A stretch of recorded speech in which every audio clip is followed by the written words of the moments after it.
Hello, everybody. We are Focus Empowerment. I'm Jermaine Bouye. Richard Fine. And so today we're going to come to you a little different than, what we normally do. What do we normally do? Well, we do always chop it up. The thing we only do normally is do abnormal things. Okay. But we want to, I guess, in what we're experiencing today, just kind of, I guess, give y'all a little bit deeper insight of who we actually are. So we're going to have, I guess, a little conversation about, diversity. Me as a black man, Richard here as a Jewish person, and just kind of, with the events, the acts, and the mindsets, just kind of where our heads lay. So, Richard, let's have some fun. Yep. Yeah. I'm glad you said fun, because fun gives a new meaning to me. Is to celebrate life, even in the midst of its painful remembrance. So I want to look with the eyes of a child with curiosity. I want to look with wonderment what comes out and see what can happen for ourselves as people and what we can share with you. This week is Holocaust Remembrance. And I only know about the Holocaust through things that have been shared with me. And I've always wanted to go back to the concentration camps, to look, to feel, to walk through the grounds, through the ashes, so I can allow it to be deeper inside my heart. I'm realizing, Jermaine, that compassion is not just feeling life. Compassion is the courage to live life. So those feelings, those memories, those experiences of family that I didn't know always stay with me. And I said, I was born here free. I was born with, actually, in my life here, privilege, because I did experience some anti-Semitic things. They didn't impact me in where I could go to school. I felt it, but it was never something that I suffered directly here. I suffered in my heart, so that's the part of me that gives me a desire to go out and share with people's humanity is my own. What's it been like for you growing up here? I'm 39 years old, so I guess my history, of the black people, of course I didn't live any of it, but I mean, definitely feel the pressure of racism. I have definitely had experiences growing up. However, I guess it never really impacted me until, I'd say until my adult life, where it was just more impacted by work. I could say kind of like who I am today based off of, some of these experiences is I like to try to see the better in everybody, because not everybody is bad, not everybody is good. I think we live in a society where that expression, one bad apple spoils the bunch. Yeah. We definitely live in that world. And, these bad apples, I think, is what's really, hurting us all. And I try to see that one individual as that individual, not the entire, race. And then I try to live a life where hopefully people see me the exact same way.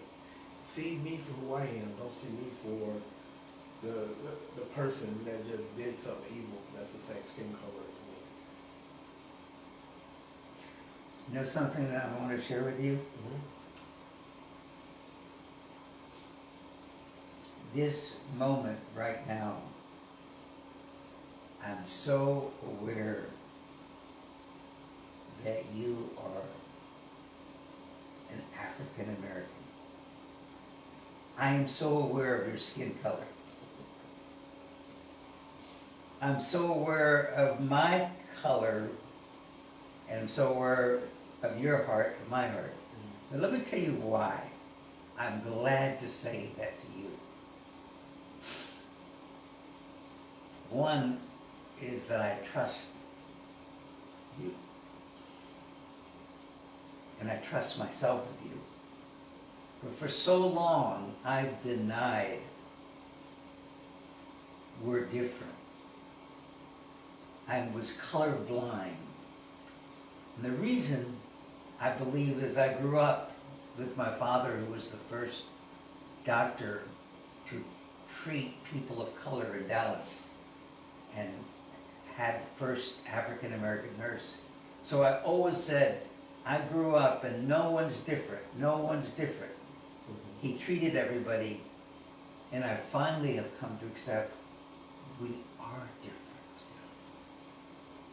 And I appreciate that differentness. But I'm also sensitive that it makes a difference in how I'm treated as a Jew, how you're treated as an African American. I don't want to deny diversity, but I don't want to push away inclusion. Right. Yeah. So when I see you as different, I finally am coming home. Because if I make you like me, I don't see you. I don't see you. I want to just merge you so I feel safer. I feel safer seeing you black and what the world might or might not than to try to pull things together when I really don't have that courageous heart to see the difference. Oh, it's interesting you said that, because I am actually, was the exact same way. In my mind, that to me, being colorblind meant I saw everything as equal. I didn't care what color you were or what sex you were, it was your person. All I see is people. The only thing I differentiated was heart. That's something I differentiate. Heart and just mentality. That makes us different. Some people got a great attitude, some people got a slow attitude, introverts, extroverts. That's the only thing that I saw different. But in terms of, again, skin color, sex, I didn't. Everybody was just the same. And I remember I was in this conversation where the question came up, when we hire people or when we talk to people, how do we see them? What are our preferences? And I said, I see everybody exactly the same. Now, once I get them on my team, then I get to know them. But they are the exact same person. And so I said, no, you have to see something. And I said, no, I don't see anything. And I do that on purpose. That way, I'm not singling anybody out. I'm not playing favorites. This person over that person. Well, it took me a long time. It's been on my head forever. And then I finally realized exactly what you just said. Our differences isn't our crutch, it's our beauty. And when all of this, stuff just really started happening, I've been thinking more and more and more. It's just like, then I start looking at my team. And it's just like, when I see this person, she's a white girl. Then I see this Hispanic person, this black person, this Asian person. The great thing is the team is diversified. So I guess having blinders on, I didn't diversify my team. Having blinders on, I didn't understand who my team was. Yeah. I've seen when I'm colorblind, I'm really blind. Yeah. Because what's important, I'm just hitting me, is what your color means to you. Mm-hmm. What my Jewish heart means to me. When I make us the same, I never know you. So when I'm including you with me, I'm only including my story that I make up about you. Mm-hmm. So color makes a difference. It does. Yeah. because how the person feels about the difference. So it's what it really is about to you. When I make you the same, I never really take the second look at you. And another thing hit me. When I make you the same, I'm unwilling, or I jump away from going in to your heart song about what's going on with you. I just skim over the surface. It's like a new type of biasness, as I'm thinking about it. Because I used to always say my team is a reflection of me. You know, you got a really good person there. I love their energy. I love this. I love that. And I would literally say, no, how do you hire them? I say, I hire them by heart. They're just a reflection of me. I basically compared everybody to me. And in doing so, I missed who they actually were. And you know what? For me, when I do that, I miss who I actually am. When I make people like me, I narrow getting to know the depth of me. Yeah. Wow, that's shouting music. It is. And I think it's great to really become aware of that. Because when you take those blinders off, or at least when I decided to take those blinders off, I saw the same people in a completely different light. Like, I feel like I truly saw them now for who they really are. But then also, and I feel like this is very powerful, is I feel like now people see me for who I truly am. So I feel more confident. I feel that I can better express empathy. I feel stronger compassion when I am out in the world, because now I see the world in a different lens. I don't see just Richard. I see a Jewish person, and understand a little bit of the history. Like, I see with the smile on your face, I see somebody who has overcome something. Don't know what, but you're standing here. We've all had things that we went through. So you're here, you're smiling, you've overcame something. You've went through trials, heartaches, laughter. And that's what I see all of that. I don't just see, a fellow peer who loves the art of coaching. I see something deep. Yeah. Wow. It reminds me of something that is so, I want to share with the people and speak to all of this. And we're here, but I want you to hear me. I want to be heard by you, because I think there's two things that are so deep to my life. Is, do you see me? Do you see Jermaine? And do you love me? Do you respect me? Do you honor me? Do you love, respect, and honor who Jermaine is? Two human needs: to be seen, and for what you see, do you love? Do you honor? Do I see me? From what I see, do I love me? Do I have a basic acceptance of belonging within me? I want to say one other thing that's coming to me. Pain and loss are real. It's part of the human condition. And suffering is real. But how long we suffer and what we suffer about can be very different. I'm wanting to say I want to go through pain and loss and never forget it, but I don't want to stay in a terminal place of suffering for the rest of my life. I want that pain and loss to deepen me, to give me courage to move into life with compassion, but not stay in a terminal degree of suffering and can't get out of that entrapment.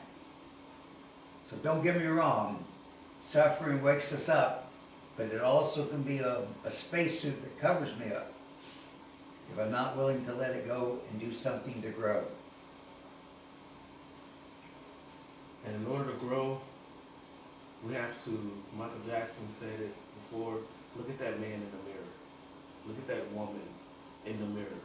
We have to look at ourselves. Diversity is around us. Diversity is us. And diversity is never going to stop being diversity. So we have to know that we are different. We have to know that the person across from us is different. And we have to know that that's a beautiful thing.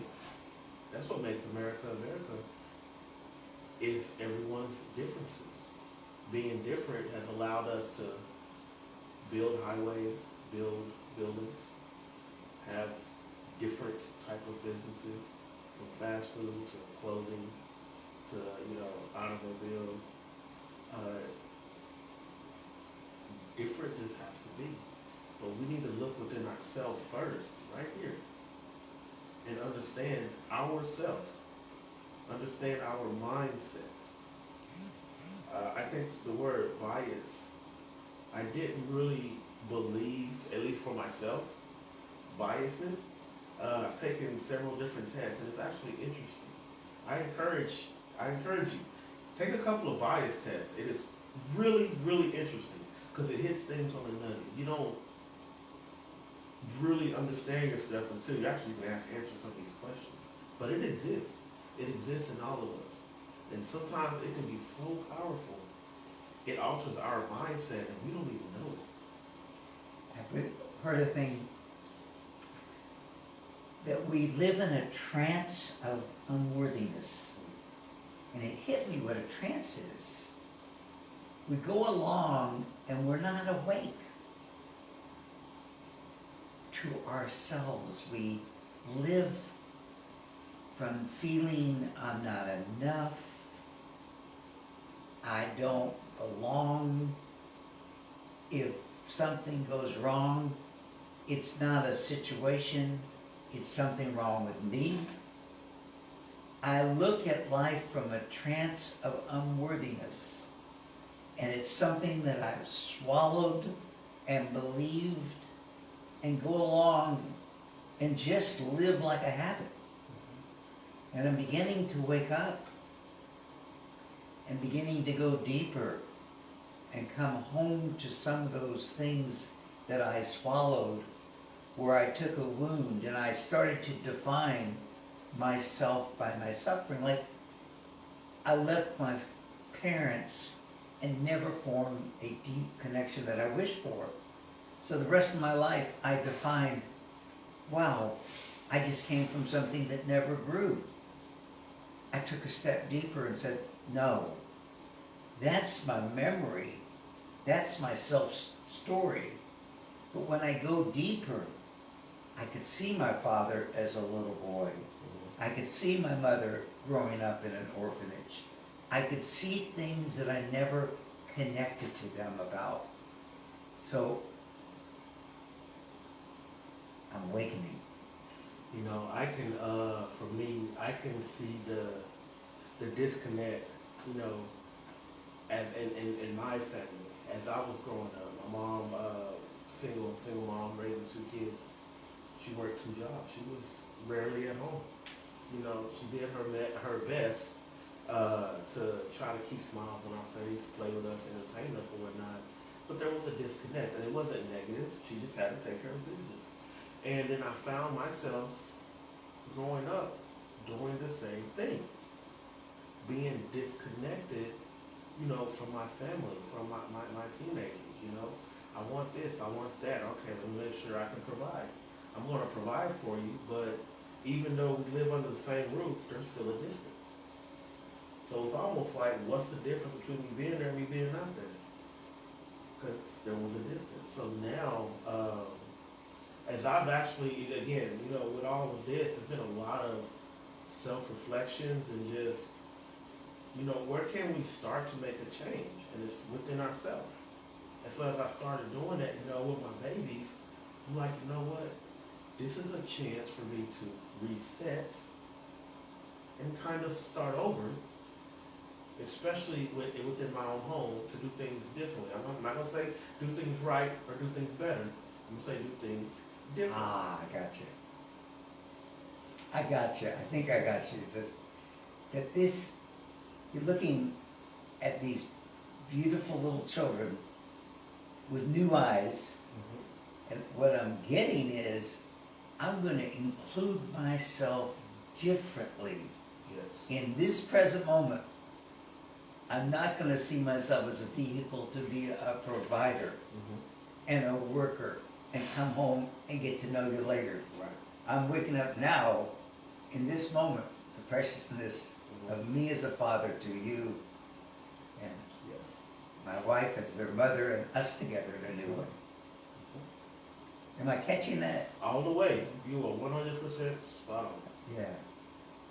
So A new way to show up. Whew. This is endless. it is. It is. So I want to throw a challenge out there to you all and to us. Try to take the time to find one person you don't know, or maybe it's somebody you do know, but you still don't know. And what I mean by that coworker that you say hi to every day, maybe y'all talk sports, and that's it. Have a deeper conversation with them. Just ask them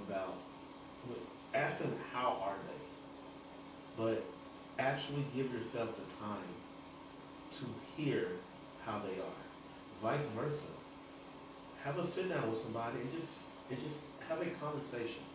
Conversate about yourself. You know, talk about them. Truly get to know something different about somebody. Well, that's a challenge I'm going to pose, just like to everybody. Yeah.